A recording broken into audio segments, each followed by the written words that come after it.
ওই কবরের ভিতরে দুইজন ফেরেশতা এসে ওই মৃত মানুষকে জিন্দা করে প্রশ্ন করে, তোমার রবকে?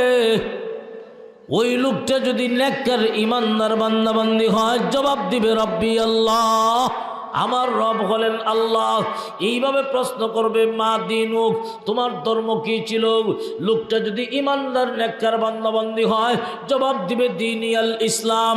প্রশ্ন করা হবে, মা গাজার রাজুলুল্লাযী বুইসা ফীকুম, আল্লাহর নবীর চেহারা মুবারক দেখায়া বলবে, ওই মহাপুরুষটাকে যাকে তোমাদের কাছে পাঠানো হয়েছিল। লোকটা যদি ইমানদার নেককার বান্দাবান্দি হয়, নবীজির চেহারা মুবারক দেখা মাত্রই বলবে, হুয়া মুহাম্মাদুর রাসূলুল্লাহ সাল্লাল্লাহু আলাইহি ওয়াসাল্লাম। আল্লাহর নবী বলেন, এই প্রশ্নের জবাবগুলো যখন দিবে, আল্লাহ আসমান থেকে আওয়াজ দিবেন, আসমান থেকে আওয়াজ দেওয়া হবে, আন সাদাকা আবদি, ও ফেরেশতারা, আমার বান্দা যা বলেছে সত্যি বলেছে, আমার বান্দা যা বলেছে সত্যি বলেছে। ফাফরিশুহু মিনাল জান্নাতি ওয়া আলবিসুহু মিনাল জান্নাহ ওয়াফতাহু লাহু বাবান ইলাল জান্নাহ। আল্লাহর নবী বলেন, আসমান থেকে আওয়াজ দেওয়া হবে, ফেরেশতারা রে, আমার বান্দার কবরে জান্নাতের বিছনা বিছাইয়া দাও, আমার বান্দারে জান্নাতের পোশাক পরাইয়া দাও, আমার বান্দার কবর থেকে জান্নাত পর্যন্ত রাস্তা খুলে দাও। ফেরেশতারা জান্নাতে পোশাক পরাইবেন, জান্নাতে বিছনা বিছাইবেন, জান্নাত পর্যন্ত রাস্তা খুলে দেওয়া হবে। ওই আল্লাহর বান্দা বান্দিকে বলা হবে, নামকা নাউমাতিল আরুস, ও আল্লাহর বান্দা বান্দি, দুনিয়ার জীবনটা কষ্ট করে আল্লাহর হুকুম মোতাবেক তোমার পরিচালনা করেছো, নামাজ পড়েছো, দুনিয়ার জমিনে কষ্ট করে আল্লাহর হুকুম মোতাবেক জীবন পরিচালনা করেছো। আর কষ্ট লাগবে না রে বান্দা বান্দি, এই অন্ধকার কবরে তুমি আরামে ঘুমাও, জান্নাতি আরামায়েশের মধ্যে তুমি আরামে ঘুমাও, তুমি ঘুমাইতে থাকো, আর তোমাকে তোমার মহান আল্লাহ ছাড়া কেউ জাগাবে না। যেই মুমিন মুসলমান নেক আমল নিয়ে কবরে যাবে, আল্লাহ রসুল বলেন, কবরে যাওয়ার পরে জান্নাতি বিছানায় ঘুমাইতে পারবে। আম্মাজান খাদিজাতুল কুবরা রাদিয়াল্লাহু আনহা যেদিন পৃথিবী থেকে বিদায় হয়ে গেছেন, গোসল দেওয়ানো হলো, কাফন পরানো হলো, আল্লাহর নবী নিজেই জানাজার নামাজটা পড়াইছেন। 1 নম্বরের ওয়াদা। 2 নম্বর হলো, ওনাকে যখন কবর দেওয়া হলো, আম্মাজান খাদিজাতুল কুবরার কবর খানায়ে কাবা থেকে উত্তর পশ্চিম কোণে ওনার কবর। ওনাকে কবর দেওয়ার পরে সকলেই চলে আসছেন। আল্লাহর নবী কবরের পারে বসা, অপেক্ষা করতেছেন মুনকার নাকির কখন আসবে। নবীজি অপেক্ষা করতেছেন, কবরের পারে বইয়া কান্দে, কিন্তু মুনকার নাকিরের কোনো খবর নাই। সূর্য লাল হয়ে যাচ্ছে, সন্ধ্যা হয়ে যাচ্ছে, মুনকার নাকিরের কোনো খবর নাই। নবীজি কবরের পারে বইয়া কান্দে। আল্লাহ কি দেখেন না? কথা বলেন।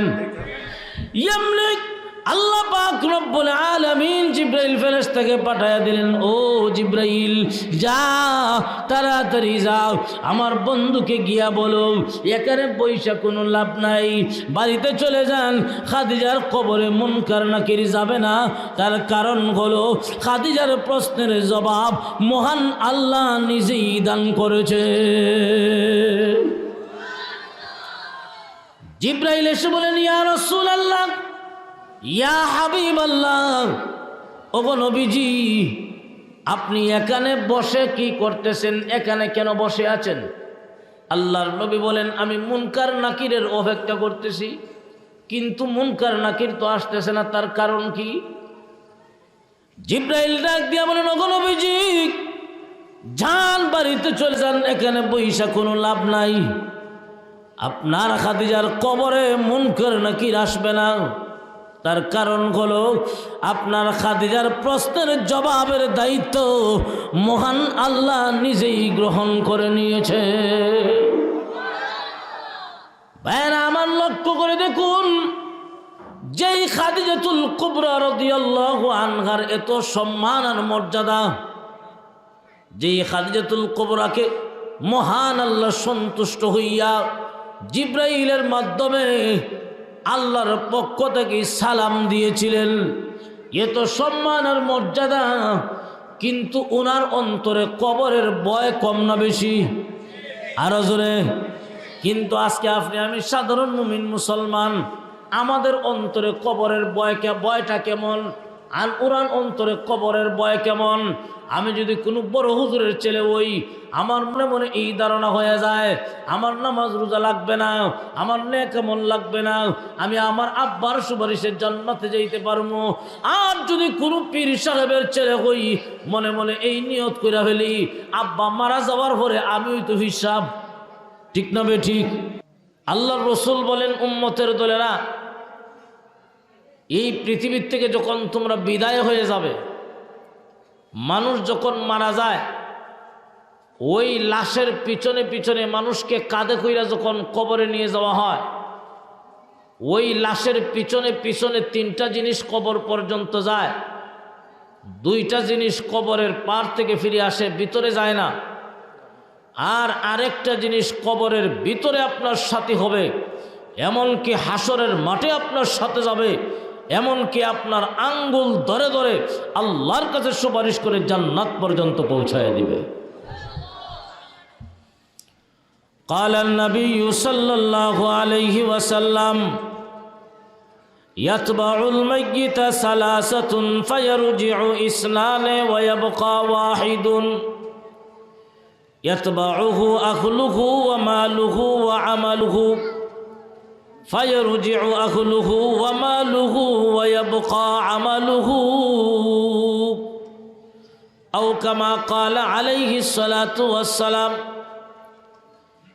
আল্লাহর নবী বিশ্ব নবী রাহমাতুল লিল আলামিন ডাক দিয়া বলেন, উম্মতের দলেরা, এই পৃথিবী থেকে যেদিন বিদায় হয়ে যাবে, যেই দিন তোমাকে লাশ বানায়া কবরের দিকে মানুষ নিয়ে যাবে, তোমার লাশের পিছনে পিছনে তিনটা জিনিস কবর পর্যন্ত যাবে।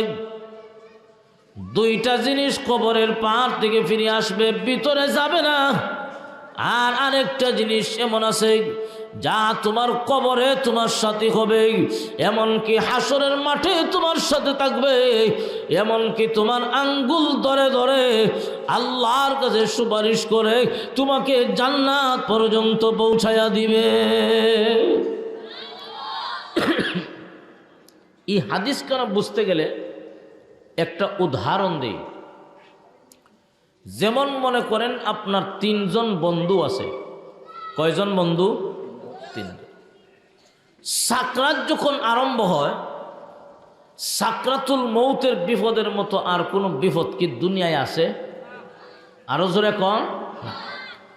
ওই বিপদের সময় আপনার সবচেয়ে ঘনিষ্ঠ বন্ধু যিনি, যাকে বেশি মহব্বত করছেন, যার জন্য দুনিয়ার জীবনটা ব্যয় করছেন, এই বন্ধুরে ডাক দিছেন, হে বন্ধু, দুনিয়ার জীবনটা তোমার পিছনে আমি ব্যয় করলাম, তোমার জন্য আমি পাগল ছিলাম, আজকে আমি কঠিন মুসিবতের মধ্যে আছি, তোমার কাছে সাহায্য চাই, তুমি আমাকে সাহায্য করো। বন্ধু তখন ডাক দিয়া কয়, না, এমন বিপদে আমি আপনাকে সাহায্য করতে পারবো না। আপনি যদি দুনিয়ার থেকে বিদায় হয়ে যান, আমি আপনার সাথে বন্ধুত্ব বাদ দিয়া নতুন আরেকজনের সাথে বন্ধুত্ব স্থাপন করব। উনি আসল বন্ধু না নকল বন্ধু? কেন? আসল বন্ধু হলো ওই লোক যাকে বিপদের সময়ে পাওয়া যায়। ঠিক না বেঠি? টাকা পয়সার যখন অভাব নাই, বন্ধুরও অভাব নাই, আত্মীয় স্বজনের অভাব নাই, বান্ধবীর অভাব নাই। আর টাকা পয়সা যখন নাই, আপনার আত্মীয় স্বজনও নাই, বন্ধু বান্ধবী কেহই। আমার কথা বুঝেন তো আপনারা? একটু জোরে হানা করেন। আল্লাহর রসুল বলেন, এটা আসল বন্ধু না। তিন বন্ধুর দ্বিতীয় বন্ধুরে ডাক দিছেন, হ্যাঁ বন্ধু,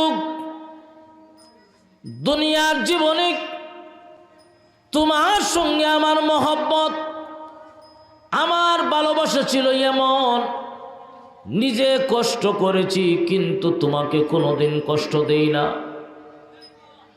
নিজে একটা ভালো জিনিস খাই না, তোমার জন্য রেখে দিয়েছি। এত মায়া মোহব্বত, কিন্তু আজকে আমি কঠিন বিপদের মধ্যে আছি। আমি তোমার কাছে সাহায্য চাই, তুমি আমাকে সাহায্য করো। এমনি বন্ধু ডাক দিয়া কয়, না গো, এমন বিপদে আমি আপনাকে সাহায্য করতে পারবো না। হ্যাঁ, এতটুকু করতে পারি, আপনি যদি দুনিয়া থেকে বিদায় হয়ে যান, আপনার কবরটা জিয়ারত করতে পারি, আর না হয় কবরে ফুলের মালা দিতে পারি। আল্লাহর নবী বলেন, এটাও আসল বন্ধু। আরো জোরে। 3 নাম্বার বন্ধুকে ডাক দিছেন, হে বন্ধু, দুনিয়ার জীবনে তোমার সঙ্গে আমার মহব্বত, আমার ভালোবাসা ছিল মাঝে মধ্যে যদি তোমার সঙ্গে আমার দেখা হয়েছে, একসঙ্গে দুজনে মিলে সময় কাটাইলাম। মাঝে মধ্যে যদি তোমার সঙ্গে আমার দেখা হয়েছে, একসঙ্গে দুইজনে সময় দিয়েছি। হ্যাঁ বন্ধু শোনো, আমার সবচেয়ে ঘনিষ্ঠ বন্ধু যিনি, উনি আমাকে সাহায্য করতে পারবে না। এরপরে যিনি, উনি আমাকে সাহায্য করতে পারবে না। হে বন্ধু শোনো, আমি তোমার কাছে সাহায্য চাই, তুমি কি পারবে আমাকে একটু সাহায্য করতে? আমি তোমার কাছে সাহায্য চাই। এমনি বন্ধু ডাক দিয়া কয়, হে বন্ধু শোনো, যদিও আমার সঙ্গে তোমার মহব্বত, তোমার ভালোবাসা ছিল মাঝে মধ্যে মহব্বত থাকার কারণে আমি তোমার সঙ্গে কথা দিলাম, আমি তোমার সাথে আছি, তোমার সাথে থাকবো, কবরে যাব, হাসরে যাব, এমনকি তোমাকে জান্নাত পর্যন্ত আমি পৌঁছাইয়া দিব। আসল না নকল? আল্লাহর নবী, বিশ্ব নবী সাহাবীদেরকে ডাক দিয়া বলেন, সাহাবীরা, এই 3 বন্ধু কারা তোমরা চিনছো কি?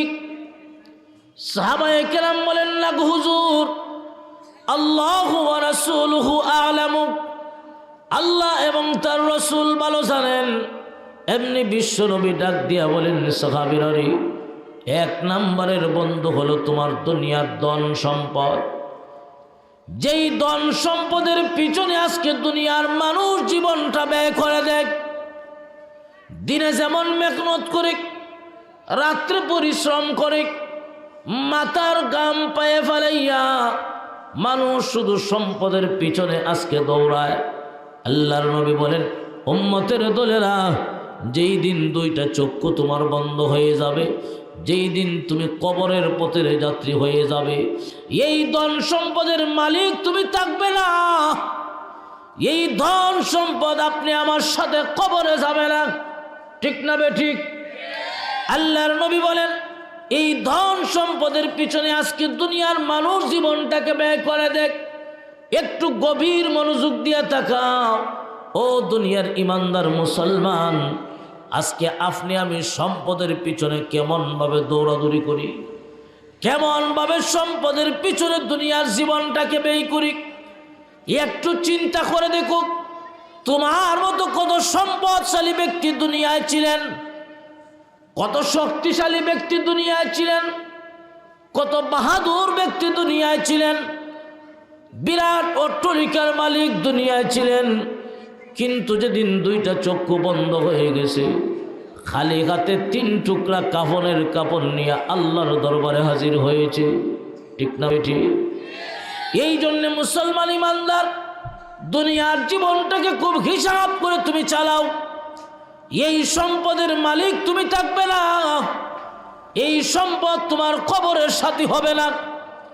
আল্লাহর নবী বলেন, 2 নম্বরের বন্ধু হলো তোমার দুনিয়ার আত্মীয় স্বজন, তোমার মা বাবা, তোমার ভাই বোন, তোমার বিবি বাচ্চা, এই সকলই হলো তোমার দ্বিতীয় বন্ধু।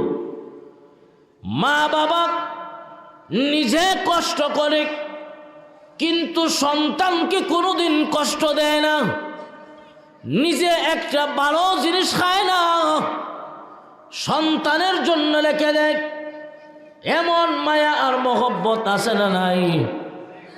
আল্লাহর নবী বলেন, যেদিন তুমি দুনিয়া থেকে বিদায় হবে, এই উম্মতের দলে তোমার কোনো আত্মীয় স্বজন তোমার কবরের সাথী হবে।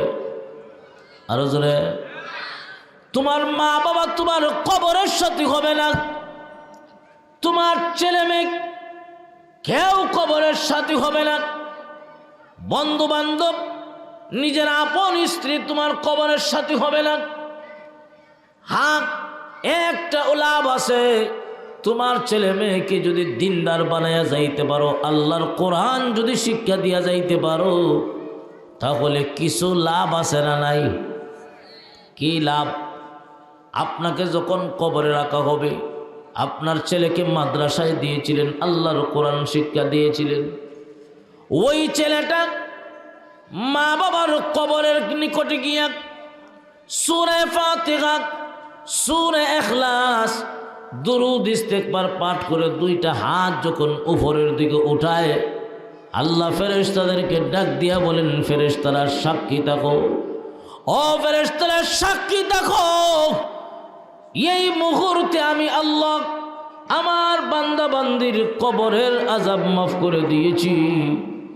তোমার ছেলে মেয়েকে যদি দিনদার বানায়া যাও, তাহলে কিছু লাভ আছে না নাই? আর ডিজিটাল মার্কার সন্তান যদি রেখে যাও, কোরআন পারে না, কোরআন পড়ার মতো টাইম নাই, দাঁড়ায়া প্রস্রাব করে, এমন ডিজিটাল মার্কার সন্তান যদি রেখে যান, কবর জিয়ারত করবে না, কবরে ফুলের মালা দিব, ফুলের মালা দিলে কবরের আযাব মাফ হইব নি? আরো জোরে। আল্লাহর নবী বলেন, সাহাবীরা, এক নম্বরের বন্ধু ধন সম্পদ কবরে যাবে না, দুই নম্বরের বন্ধু তোমার দুনিয়ার আত্মীয় স্বজন কেউ কবরে যাবে না, কেউ কবরে তোমার সাথে হবে না। আল্লাহর নবী বলেন, তিন নম্বরের বন্ধু হলো তোমার দুনিয়ার জীবনের বাঙ্গা টুটা নেক আমল। ও মুসলমান ইমানদার, যেই নেক আমল আপনি আমি মাঝে মধ্যে করি, মাঝে মধ্যে যদি মনে চায় আল্লাহর ঘর মসজিদে এসে নামাজ আদায় করি। অনেক মুসলমান এমন আছে, সপ্তাহে শুধু জুম্মার নামাজটাই পড়ে, সাপ্তাহিক মুসল্লি আছে না নাই? অনেক মুসলমান এমন আছে, মাঝে মধ্যে ওয়াজ তাফসীরও যায়, মাঝে মধ্যে আবার হিদিকেও জায়গা, এমন আছে না নাই? মনে চাইলে ওয়াজও যায়, আর মনে চাইলে গানও যায়, মনে চাইলে নেক আমল করে, মন যদি না চায় নেক আমল করে না। আল্লাহর নবী বলেন, উম্মতের দলেরা, ওই যে বাঙ্গা টোটা নেক আমল করেছো, মাঝে মধ্যে যে নেক আমল করেছো, একটা নেক আমলও নষ্ট হবে না রে উম্মতের দল, প্রত্যেকটা নেক আমল তোমার কবরের সাথে হয়ে যাবে। তাহলে আল্লাহর রাসূল বলেন, তুমি যখন দুনিয়ার থেকে বিদায় হবে, মরতে যেহেতু হবেই, মরণের সময় তোমাকে যখন কবরে রাখা হবে, একমাত্র তোমার কবরের সাথে যেই জিনিসটা হবে, এই জিনিসটার নাম হলো নেক আমল। এই জিনিসটার নাম, আরো জোরে, নেক আমল। নেক আমল নিয়ে যদি কবরে যাইতে পারো, আল্লাহর রাসূল বলেন, আল কবরু রাউযাতুম মির রিয়াদিল জান্নাহ আও হুফরাতুম মিন হুফারিন নার। নবীজি বলেন, কবর কারো জন্য জান্নাতের বাগান হবে, আর না হয় কারো জন্য জাহান্নামের একটা গাড়া হবে। ঈমান আর নেক আমল নিয়ে যে সমস্ত বান্দাবান্দি কবরে যাইবে, যাইতে দেরি হবে, কবর জান্নাতের বাগান হতে দেরি হবে না। নেক আমল যদি না থাকে, কবরে যাওয়ার পরে বোঝা যাবে কবরের আযাব কাকে বলে। এই জন্য আল্লাহর রাসূল বলেন যে মানুষকে যখন কবরে রাখা হয়, মুনকার নাকির নামক দুইজন ফেরেশতা তার কবরে এসে ওই লোকটাকে জিন্দা করাইয়া কবরের প্রশ্ন করেন। قال النبي صلى الله عليه وسلم يأتيه ملكان فيجلسانه فيقولان له من ربك। ওই কবরের ভিতরে দুইজন ফেরেশতা এসে ওই মৃত মানুষকে জিন্দা করে প্রশ্ন করে তোমার রবকে। ওই লোকটা যদি নেককার ইমানদার বান্দাবান্দি হয় জবাব দিবে রব্বি আল্লাহ, আমার রব হলেন আল্লাহ। এইভাবে প্রশ্ন করবে মা দিনুক, তোমার ধর্ম কি ছিল? লোকটা যদি ইমানদার নেককার বান্দাবান্দি হয় জবাব দিবে দীনিয়াল ইসলাম। প্রশ্ন করা হবে মা গাজার রাজুলুল্লাযী বুইসা ফীকুম, আল্লাহর নবীর চেহারা মুবারক দেখায়া বলবে ওই মহাপুরুষটাকে যাকে তোমাদের কাছে পাঠানো হয়েছিল। লোকটা যদি ইমানদার নেককার বান্দাবান্দি হয় নবীজির চেহারা মুবারক দেখা মাত্রই বলবে হুয়া মুহাম্মাদুর রাসূলুল্লাহ সাল্লাল্লাহু আলাইহি ওয়াসাল্লাম। আল্লাহর নবী বলেন এই প্রশ্নের জবাবগুলো যখন দিবে আল্লাহ আসমান থেকে আওয়াজ দিবেন, আসমান থেকে আওয়াজ দেওয়া হবে আন সাদাকা আবদি, ও ফেরেশতারা আমার বান্দা যা বলেছে সত্যি বলেছে, আমার বান্দা যা বলেছে সত্যি বলেছে। ফাফরিশুহু মিনাল জান্নাতি ওয়া আলবিসুহু মিনাল জান্নাহ ওয়াফতাহু লাহু বাবান ইলাল জান্নাহ। আল্লাহর নবী বলেন আসমান থেকে আওয়াজ দেওয়া হবে ফেরেশতারা রে আমার বান্দার কবরে জান্নাতের বিছনা বিছাইয়া দাও, আমার বান্দারে জান্নাতের পোশাক পরাইয়া দাও, আমার বান্দার কবর থেকে জান্নাত পর্যন্ত রাস্তা খুলে দাও। ফেরেশতারা জান্নাতি পোশাক পরাইবেন, জান্নাতি বিছনা বিছাইবেন, জান্নাত পর্যন্ত রাস্তা খুলে দেওয়া হবে। ওই আল্লাহর বান্দা বান্দিকে বলা হবে নামকা নাউমাতিল আরুস, ও আল্লাহর বান্দা বান্দি দুনিয়ার জীবনটা কষ্ট করে আল্লাহর হুকুম মোতাবেক তোমার পরিচালনা করেছো, নামাজ পড়েছো, দুনিয়ার জমিনে কষ্ট করে আল্লাহর হুকুম মোতাবেক জীবন পরিচালনা করেছো। আর কষ্ট লাগবে না রে বান্দা বান্দি, এই অন্ধকার কবরে তুমি আরামে ঘুমাও, জান্নাতি আরামায়েশের মধ্যে তুমি আরামে ঘুমাও, তুমি ঘুমাইতে থাকো আর তোমাকে তোমার মহান আল্লাহ ছাড়া কেউ জাগাবে না। যেই মুমিন মুসলমান নেক আমল নিয়ে কবরে যাবে আল্লাহ রসুল বলেন কবরে যাওয়ার পরে জান্নাতি বিছানায় ঘুমাইতে পারবে। এমন আরামের ঘুম কবরে ঘুমাইতে চাইনি? কারা কারা চাইনি একটু হাতটা উঠাই দেখাই। আল্লাহ তুমি কবুল করো, আল্লাহ তুমি কবুল করো, হাত নামান। তে কবরে এমন আরামের ঘুম ঘুমাইতে চাইলে নেক আমল করার দরকার আছে না নাই? নামাজ পড়ার দরকার আছে না নাই? আল্লাহর হুকুম মানার দরকার আছে না নাই? নেক আমল ছাড়া কবরে শান্তি আশা করা যায় না। এই জন্যে আপনি আমাকে সবসময় এই কথাটা স্মরণ রাখতে হবে, আমি দুনিয়ায় এখন আসি, এই মসজিদ থেকে ওইটা বাড়িতে যাব এই গ্রান্টি কারো আরো জোরে নাই। বাড়িতে গিয়ে ঘুমাইবেন, এই ঘুম থেকে জাগ্রত হবেন, এই গ্রান্টি কি কারো আছে? নেই। ও দুনিয়ার ইমানদার মুসলমান, ওই রাত্রই যদি তোমার জীবনের শেষ রাত্র হয়, ওই ঘুমটাই যদি তোমার জীবনের শেষ ঘুম হয়, আল্লাহর দরবারে কি নিয়ে তুমি হাজির হইবা, অন্ধকার কবরে তুমি কি না যাইবা, একটু হিসাব নিকাশ করে যদি দুনিয়ার জীবনটা চালাইতে পারো, ওই জিনিসটা যদি কোনো মুমিন মুসলমান চিন্তা করে এই মুহূর্তে যদি আমি মারা যাই আমি কি নিয়ে কবরে যাব, ওই মুমিন মুসলমান কোনোদিন গুনার কাজে লিপ্ত হতে পারে না। জুড়ে কোন ঠিক না বেটি? এই জন্য ভাইয়ের আমার সব সময় একটা কথা চিন্তা করবেন, এই অন্ধকার কবরে একদিন তোমাকে রাখা হবে। তুমি 10 বছর 20 বছর আগে তুমি তোমার মা বাবাকে অন্ধকার কবরে জঙ্গলের ভিতরে রেখে আসছিলা। অনেক সন্তান এমন আছে প্রতি শুক্রবারে একবার মা বাবার কবরটা জিয়ারত করে। অনেক সন্তান এমন আছে বৎসরে 2টা ঈদের সময় মা বাবার কবরের সামনে গিয়ে দাঁড়ায়। অনেক সন্তান এমন আছে বছর যায় চলে যায়, মা বাবার কবরের সামনে দাঁড়ানোর মতো সময় তার নাই। এমন আছে না? না। সেই দিন বেশি দূরে নয়, তোমাকেও যখন কবরে রাখা হবে, এই অন্ধকার কবরে তোমার জায়গা জমি সম্পদ সব কিছু থাকবে, ছেলে মেয়ে সব কিছু থাকবে, আত্মীয় স্বজন সব কিছু থাকবে। মন যদি চায় তোমার কবরটাও তোমার ছেলে ইচ্ছা যদি হয়, মনে যদি চায় তোমার কবরের সামনে গিয়ে দাঁড়াইব, আর না হয় সুযোগই হবে না। এমন হয় কিনা? আরো জোরে। এই জন্যে তুমি কবরে যাওয়ার আগে আগে এই কবরের সামান তোমাকেই দুনিয়ার থেকে জোগাড় করতে হবে, ঠিক না ঠিক? এই জন্যে আল্লাহর নবী বিশ্ব নবী আম্মাজান খাদিজাতুল কুবরা রাদিয়াল্লাহু আনহাকে বলতেছেন, খাদিজা তুমি কবরের মুরাকাবা করবা। কিসের মুরাকাবা? কিসের মুরাকাবা? কবরে মুরাকাবা কাকে বলে? মুরাকাবা মুশাহাদা আল্লাহ ওয়ালাগন করে থাকেন। মুরাকাবা মুশাহাদার মাধ্যমে আল্লাহ ওয়ালাগন এমন কিছু দেখতে পারেন যা সচরাচর আপনি আমি দেখি না। কোনো একটা বিষয় নিয়ে যখন আল্লাহ ওয়ালাগন মুরাকাবায় বসেন, ধ্যানমগ্ন অবস্থায় বসেন, আল্লাহ তাদের চোখের সামনে এমন কিছু তুলে ধরেন যেটা আপনি আমি দেখি না। আম্মাজান খাদিজাতুল কুবরা রাদিয়াল্লাহু আনহা কবরের মুরাকাবায় বসছেন। কবরের মুরাকাবায় যখন বসছেন, আল্লাহ পাক রব্বুল আলামিন আম্মাজান খাদিজাতুল কুবরার চোখের সামনে কবরের দৃশ্যটা তুলে ধরছেন। জোরে কন্যা সুবহানাল্লাহ। কবরের দৃশ্য, কবরে যে আযাব হয়, এই কবরের দৃশ্যটা যদি কোনো মানুষের চোখের সামনে তুলে ধরা হয়, ওই মানুষের হুঁশ ঠিক রাখতে পারবে না।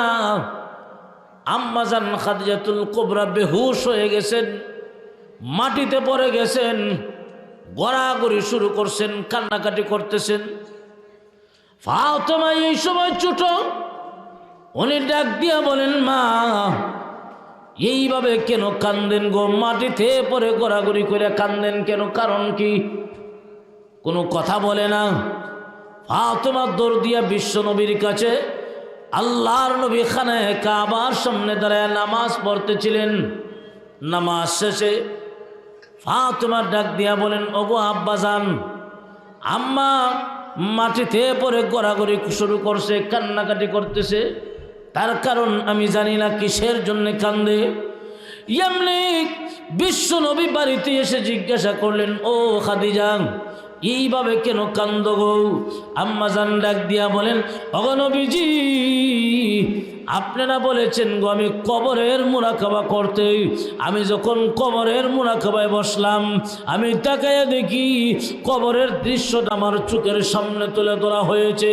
আমি খাদিজার ভয় লাগতেছে, আমার ভয় লাগে, আমি খাদিজানি কবরে আটকা পড়ে যাই, আমার ভয় লাগে। আল্লাহর নবী ডাক দিয়া বলেন, ও খাদিজা, তুমি এইভাবে কান্দো না, কান্নাটা বন্ধ করো। তুমি যদি এইভাবে কান্দো, আমার মা ফাতেমা বরদাস্ত করতে পারবে না, তোমার কান্নাটা বন্ধ করো। এমনি খাদিজাতুল কুবরা ডাক দিয়া বলেন, ওগো নবীজি, আমি কান্না বন্ধ করে দিব, আমি আর কাঁদব না, কান্না বন্ধ করে দিব আপনি যদি আমার সঙ্গে দুইটা ওয়াদা দেন। কয়টা ওয়াদা? আরো জোরে। এক নাম্বার হলো, আমি যেদিন পৃথিবীর থেকে বিদায় হয়ে যাব, ওগো নবীজি, আপনি আমার জানাজার নামাজটা পড়াইবেন। এক নম্বরের ওয়াদা। দুই নম্বর হলো, আমাকে যখন কবর দেওয়া হবে, আমাকে যখন কবরে রাখা হবে, আল্লাহর নবী গো, আপনি আমার সঙ্গে ওয়াদা দেন, আপনি আমার কবরের পাশে বসা থাকবেন ততক্ষণ পর্যন্ত, যতক্ষণ না মুনকার নাকির আমার কবরে আসবে। মুনকার নাকির যখন আমার কবরে আসবে আর আমাকে যখন প্রশ্ন করবে, আমি খাদিজা যদি প্রশ্নের জবাব দিতে ভুলে যাই, আপনি নবী আমার প্রশ্নের জবাবটা সঠিক কইরা দিবেন। জোরে কন্যা সুবহানাল্লাহ। আল্লাহর নবী বলেন, ঠিক আছে। ওয়াদা কয়টা? আরো জোরে। আম্মাজান খাদিজাতুল কুবরা রাদিয়াল্লাহু আনহা যেদিন পৃথিবী থেকে বিদায় হয়ে গেছেন, গোসল দেওয়ানো হলো, কাফন পরানো হলো, আল্লাহর নবী নিজেই জানাজার নামাজটা পড়াইছেন। এক নম্বরের ওয়াদা। দুই নম্বর হলো, ওনাকে যখন কবর দেওয়া হলো, আম্মাজান খাদিজাতুল কুবরার কবর খানায়ে কাবা থেকে উত্তর পশ্চিম কোণে ওনার কবর। ওনাকে কবর দেওয়ার পরে সকলেই চলে আসছেন। আল্লাহর নবী কবরের পারে বসা, অপেক্ষা করতেছেন মুনকার নাকির কখন আসবে নবীজি অপেক্ষা করতেছেন, কবরের পারে বইয়া কান্দে, কিন্তু মুনকার নাকিরের কোনো খবর নাই। সূর্য লাল হয়ে যাচ্ছে, সন্ধ্যা হয়ে যাচ্ছে, মুনকার নাকিরের কোনো খবর নাই। নবীজি কবরের পারে বইয়া কান্দে। আল্লাহ কি দেখেন না? কথা বলেন। এমনি আল্লাহ পাক রব্বুল আলামিন জিব্রাইল ফেরেশতাকে পাঠায়া দিলেন, ও জিব্রাইল যা, তাড়াতাড়ি যাও, আমার বন্ধুকে গিয়া বলো এখানে পয়সা কোনো লাভ নাই, বাড়িতে চলে যান। খাদিজার কবরে মুনকার নাকির যাবে না। তার কারণ হলো খাদিজার প্রশ্নের জবাব মহান আল্লাহ নিজেই দান করেছে। জিব্রাইল এসে বলেন, ইয়া রাসূলুল্লাহ, ইয়া হাবিবাল্লাহ, ওগো নবীজি, আপনি এখানে বসে কি করতেছেন? এখানে কেন বসে আছেন? আল্লাহর নবী বলেন, আমি মুনকার নাকিরের অপেক্ষা করতেছি, কিন্তু মুনকার নাকির তো আসতেছে না, তার কারণ কি? জিব্রাইল ডাক দিয়া বলেন, ওগো নবীজি, যান, বাড়িতে চলে যান, এখানে বইসা কোনো লাভ নাই। আপনার খাদিজার কবরে মুনকার নাকির আসবে না। তার কারণ হলো আপনার খাদিজার প্রশ্নের জবাবের দায়িত্ব মহান আল্লাহ নিজেই গ্রহণ করে নিয়েছে। ভাইরা আমার, লক্ষ্য করে দেখুন, যেই খাদিজাতুল কুবরা রাদিয়াল্লাহু আনহার এত সম্মান আর মর্যাদা, যেই খাদিজাতুল কুবরাকে মহান আল্লাহ সন্তুষ্ট হইয়া জিব্রাইলের মাধ্যমে আল্লাহর পক্ষ থেকে সালাম দিয়েছিলেন, এত সম্মান আর মর্যাদা, কিন্তু ওনার অন্তরে কবরের ভয় কম না বেশি? আরো জোরে।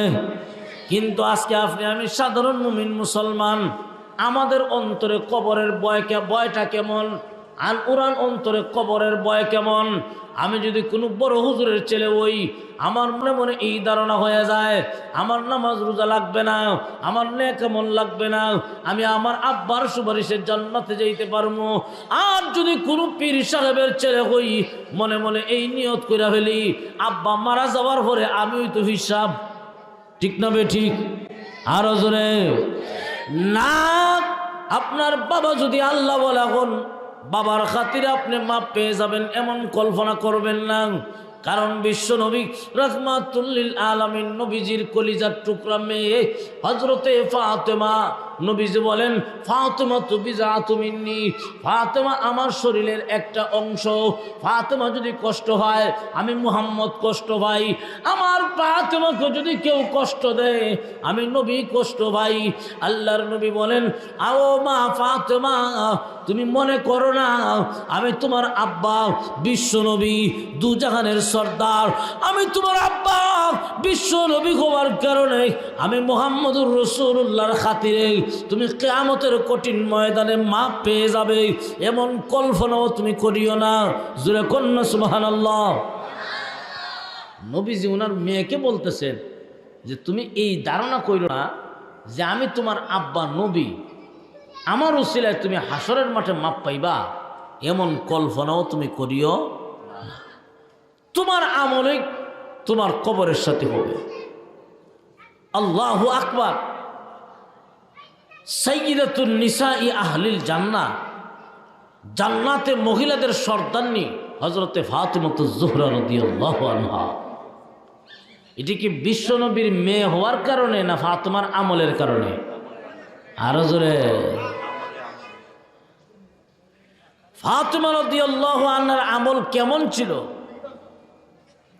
এত অভাবের সংসার, এত অভাবের সংসার, কয়েকদিন ধারাবাহিক চলে যেত, ফাতিমার চুলায় আগুনই জ্বলতো না। ভালো করে পরিধানের মতো কাপড়ই ছিল না। একদিন ফাতিমা রাদিয়াল্লাহু আনহা শর্ট একটা কাপড় পরিধান করা, যেই কাপড়টা মাথা ডাকলে পা খালি হয়ে যায়, পা ডাকলে মাথা খালি হয়ে যায়, এমন শর্ট কাপড়। দেখি কাপড় আছে পরিধান করেন নাই না? নাই নাই। আল্লাহর নবী ওই দিন ফাতেমার বাড়ির দরজা বন্ধ করা, নবীজির দরজার বাহির থেকে আওয়াজ দিলেন, মা। ফাতেমা ভিতর থেকে জবাব দেন, আব্বা আমি দরজাটা খুলতেছি। দরজা খুলবেন আর তাকায়া দেখেন বিশ্ব নবীজির সাথে আরেকটা ছেলে দেখা যায়। এমনি ফাতেমার ডাক দিয়া বলেন, ও আব্বা, আমি আপনার মেয়ে, আপনার সামনে আসতে পারি, কোনো অসুবিধা নাই।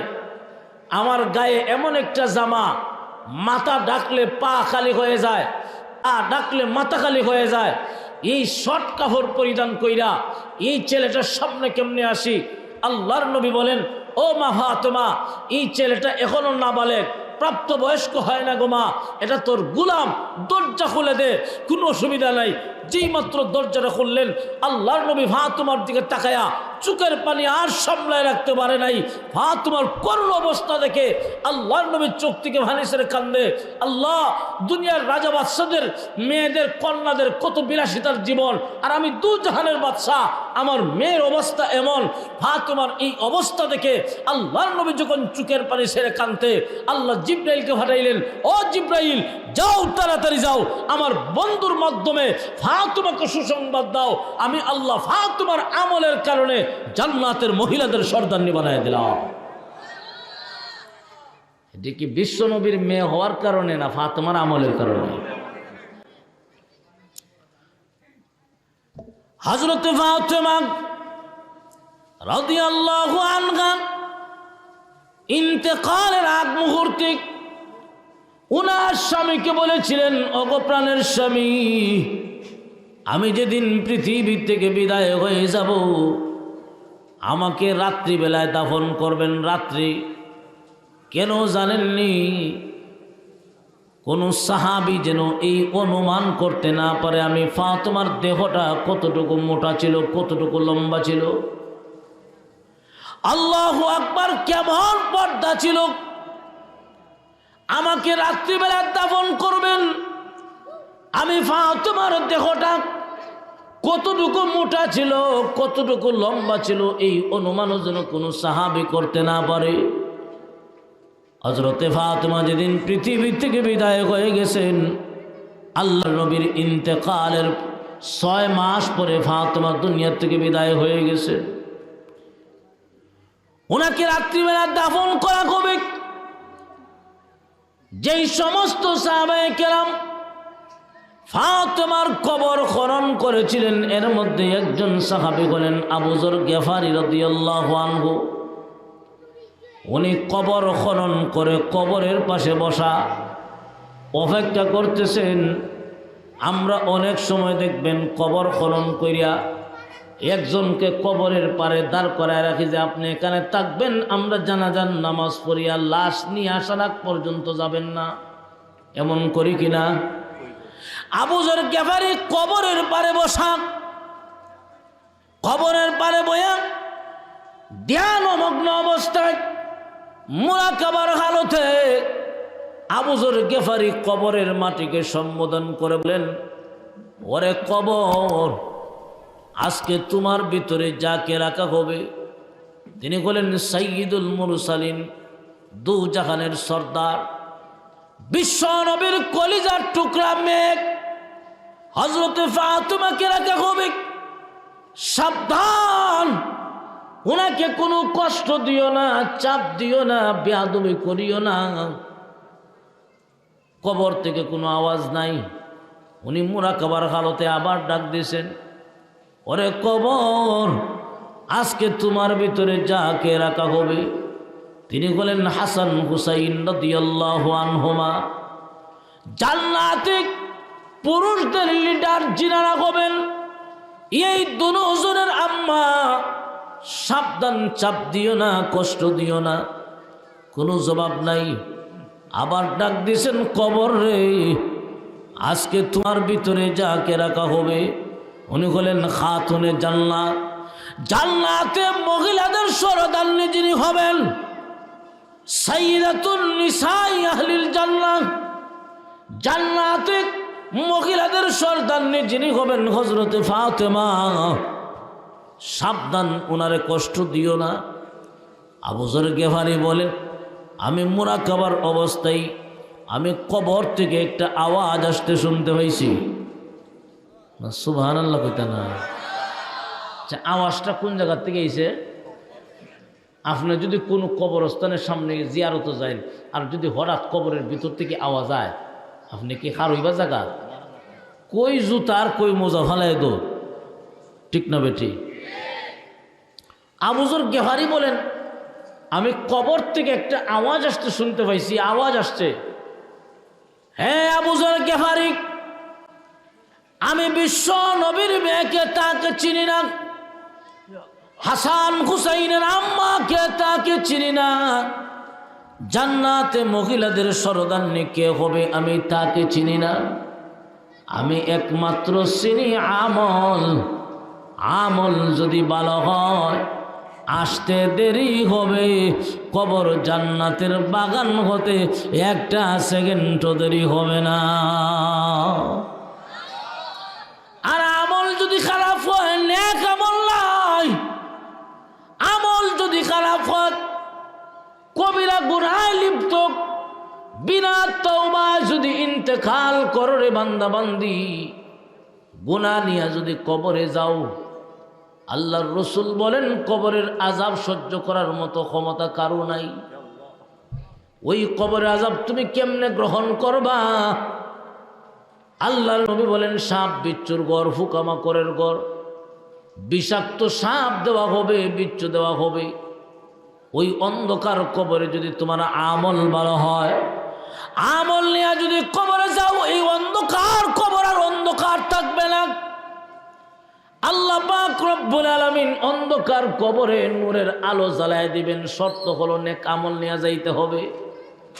ওই নেক আমল যদি থাকে রে বান্দা বান্দি, কবরে যাওয়ার পরেই জান্নাতের আরামায়েশ ভোগ করবা। এই কবর জান্নাতের বাগান হোক আমরা সকলেই চাই, ঠিক না বেটি?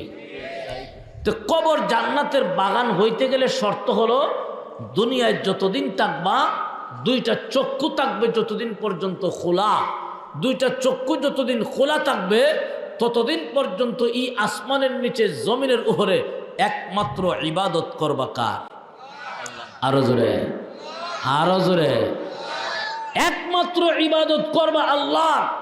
সেজদা যদি দিতে হয় একমাত্র সেজদা দিবা আল্লাহর কুদরতি পায়ে। জোরে কোন, ঠিক না বেঠি? আল্লাহ ছাড়া কোনো গায়রুল্লাহর সামনে, কোনো পীরের সামনে, কোনো মাজারের সামনে সেজদা দেওয়া হারাম, হারাম। জোরে কোন, ঠিক না বেঠি? এই জন্য এক নম্বরের শর্ত হলো, এই দুনিয়াতে যতদিন থাকবা একমাত্র আল্লাহকে সন্তুষ্ট করার জন্য, আল্লাহকে সন্তুষ্ট করার জন্য ইবাদত করবা কার? আরো জোরে। আল্লাহ বলেন সাবধান, ইবাদত করতে গিয়ে আবার আমি আল্লাহর সাথে কাউকে অংশীদার সাব্যস্ত করিও না। তোমার ইবাদতটা হতে হবে নির্বেজাল, ফিওর, কোনো বেজাল নাই, একমাত্র আমি মওলাকে সন্তুষ্ট করার জন্যে। আজকে দুনিয়ার মানুষ নেক আমল করতে চায়, কথা ঠিক, নেক আমল করতে চায়। আপনি আমি চেষ্টা করি, অনেকেই চেষ্টা করে। ওয়াজ মাহফিলে যখন আলোচনা শুনে তখনই অন্তরে একটা পরিবর্তন এসে যায়, যা জীবনে যা করার করছি, আর জিন্দগিতে কোনোদিন নামাজ ছাড়তাম না। এমন মাঝে মধ্যে নিয়ত করুননি আপনারা? হ্যাঁ, এটা হলো ইমানদারের একটা পরিচয়। আপনি যে ইমানদার, আপনার ভিতরে যে ইমান আছে, এর একটা আলামত। আল্লাহ কোরআনের এক আয়াতে বলেন, ইন্নামাল মুমিনুনা আল্লাযীনা ইযা যুকিরাল্লাহু ওয়াজিলাত কুলুবুহুম ওয়া ইযা তুলিয়াত আলাইহিম আয়াতুহু যাদাতুহুম ঈমানা ওয়া আলা রাব্বিহিম ইয়াতাওয়াক্কালুন।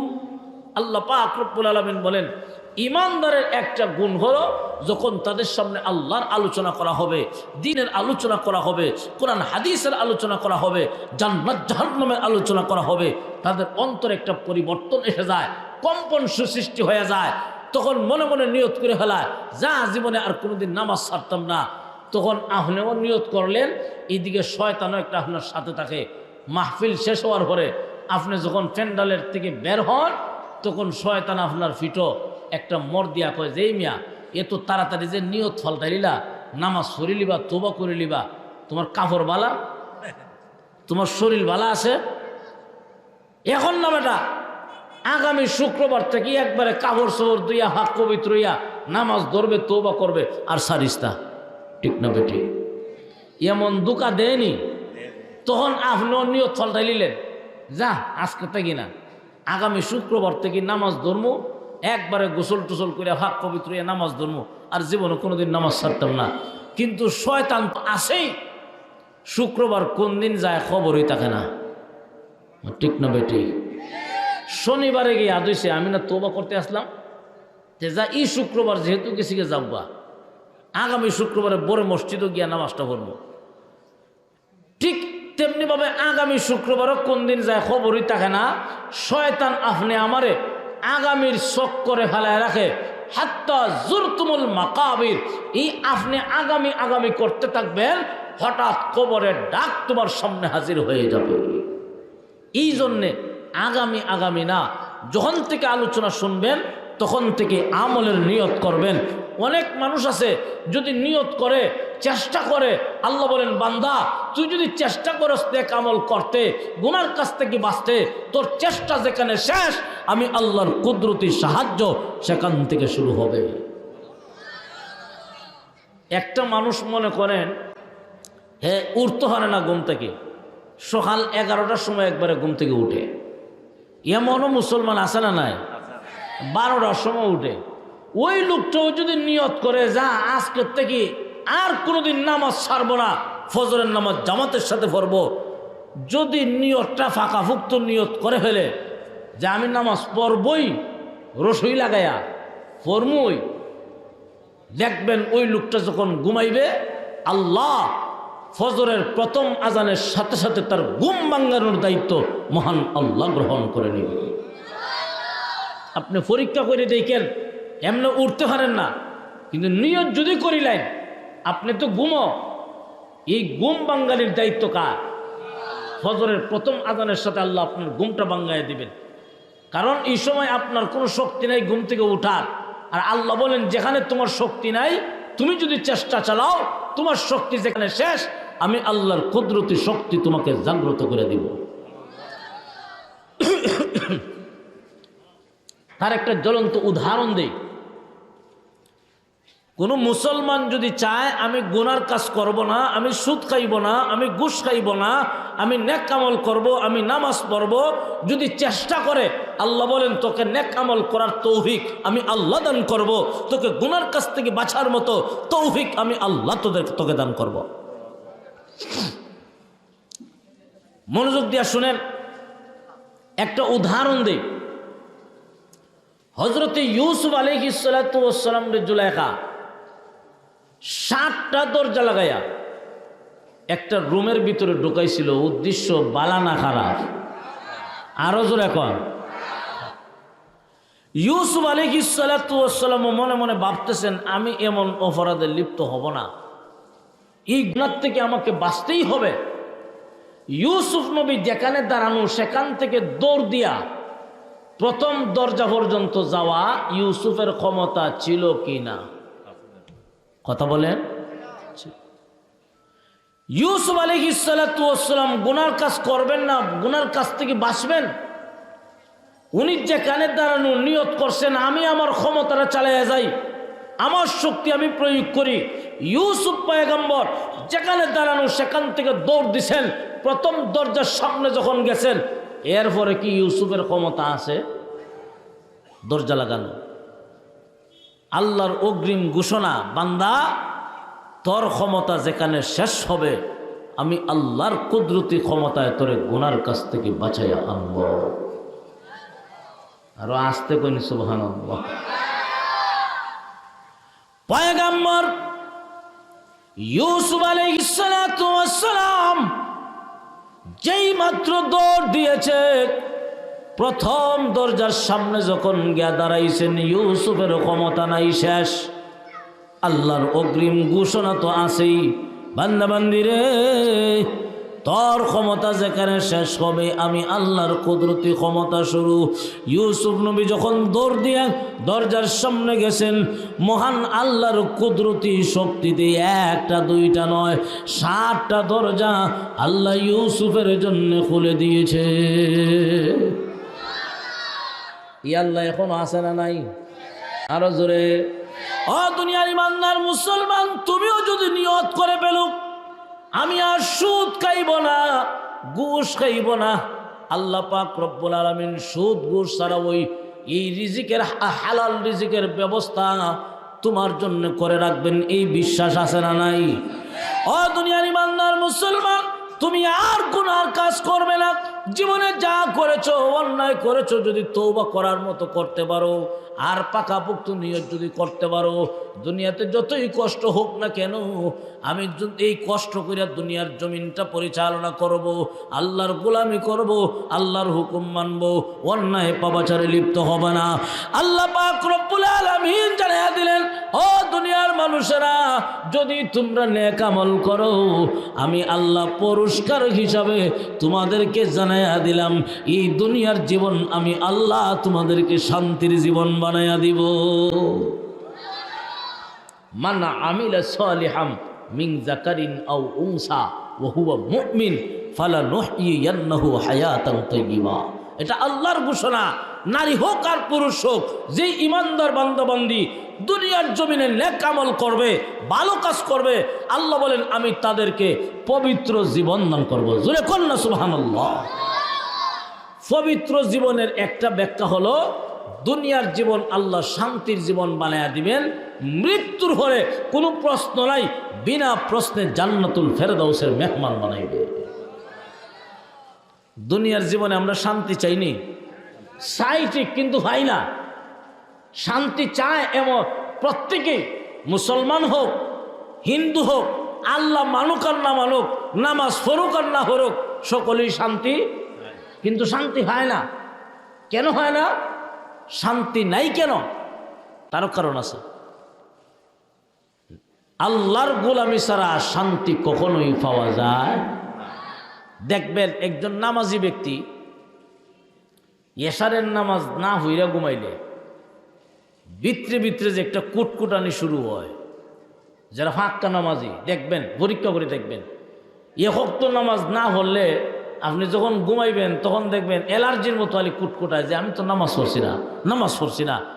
নামাজ না হওয়া পর্যন্ত বান্দার মনে শান্তি আসে না। ঠিক না বেঠিক? সত্যিকারের মুমিন হলো তারা, আল্লাহর হুকুম পালন করলে তাদের মনে শান্তি আসে। ঠিক না বেঠিক? এই জন্যে ভাইয়েরা আমার, অনেক লোক এমন আছে, অনেক মুমিন মুসলমান এমন আছে, শান্তি কি টাকা পয়সার মধ্যে আসে? টাকা পয়সা কি শান্তি হয়? আরো জোরে না। অনেক লোক এমন আছে বিরাট অট্টালিকার মালিক, কিন্তু খাইতেও শান্তি নাই, ঘুমাইতেও শান্তি। খাওয়ার বেলা ডাক্তার নিষেধ দিয়ে দিছে গরু গোশত বোয়াল মাছ খাইও না, টেকা আছে কিন্তু খাইতে পারে না। এমন আছে না নাই? ঘুমাইতে যায়, ট্যাবলেট একটার জায়গা 2 টাকা, এরপর বলে এদিকে 60 টাকা এদিকে 60 টাকা, ঘুমান নাই। এমন আছে না নাই? শান্তি দেওয়ার মালিককে চিৎকার করে বলুন, শান্তি দেওয়ার মালিককে। আল্লাহ বলেন ফালানুহয়িয়ান্নাহু হায়াতান তাইয়্যিবা। এই দুনিয়ার জীবনে নেক আমল যদি করতে পারো আমি আল্লাহ তোমাদেরকে দুনিয়ার জীবনে শান্তি দান করব। এটা কার ঘোষণা? মান আমিলা সালিহাম মিন যাকারিন আও উনসা ওয়া হুয়া মুমিন ফালানুহয়িয়ান্নাহু হায়াতান তাইয়্যিবা ওয়া লানাজজিয়ান্নাহুম আজরাহুম বিআহসানি মা কানু ইয়ামালুন। আল্লাহ পাক রব্বুল আলামিন বলেন, নারী হোক আর পুরুষ হোক, যারাই নেক আমল করবে আমি আল্লাহ এই দুনিয়ার জীবনটা শান্তির জীবন বানাইয়া দিব। আর পৃথিবী থেকে যেদিন বিদায় হয়ে যাবে, মরতে দেরি হবে, আমি আল্লাহর তৈরি জান্নাতের মেহমান হতে দেরি হবে না। আল্লাহ বলেন, ওই নেক আমলের পুরস্কার আমি আল্লাহ তোমাদেরকে হাসরের মাঠে দান করব। হাসরের মাঠে আমাদের প্রত্যেকটা ভালো কাজের প্রতিদান আমরা পাইমুনি, এই বিশ্বাস আছে না নাই? আল্লাহ বলেন কুল্লু নাফসিন দাইকাতুল মাউত, সকলেই মরতে হবে। আল্লাহ রসুল বলেন মরণের সময় তোমার লাশের সাথে তিনটা জিনিস যাবে, দুইটা ফিরে আসবে, একটা জিনিস তোমার কবরের সাথে হবে, হাসরের সাথে হবে। ওই জিনিসটা হলো নেক আমল। ওই জিনিসটা হলো তোমার ধন সম্পদ তোমার কবরের সাথে হবে না, ছেলে মেয়ে কেউ কবরের সাথে হবে না। এই বাঙ্গা টুটা নেকামল, যেই নেকামল তুমি মাঝে মধ্যে করতা, মাঝে মধ্যে নামাজ পড়তা, মাঝে মধ্যে কোরআন তেলাওয়াত করতা, মাঝে মধ্যে দান খয়রাত করতা, ওই যে মাঝে মধ্যে নেকামল করতা, প্রত্যেকটা নেকামল তোমার কবরের সাথে হবে। আর আল্লাহ বলেন ওই নেকামলের প্রতিদান আমি আল্লাহ হেফাজত করি, রেকর্ড করি। ও আল্লাহর বান্দা বান্দি, তোমার আমল নামাটা একটু দেখো, তোমার রেকর্ডটা একটু শুনো, যা লেখা হয়েছে ঠিক মতে লেখা হয়েছে কিনা। ওই কিয়ামতের কঠিন ময়দানে প্রত্যেকেই নিজেরাই নিজেদের আমল যখন দেখবো, মানুষ কফালতা দিয়া বলবে হায় রে হায়, আমার জীবনে যা কিছু করেছি, কোন জায়গায় কি করেছি, কারে চোখ টিপা দিছিলাম, এটাও কিয়ামতের মাঠে আমল নামায় উল্লেখ দেখা যাবে। কোনো কিছু লুকানোর সুযোগ নাই।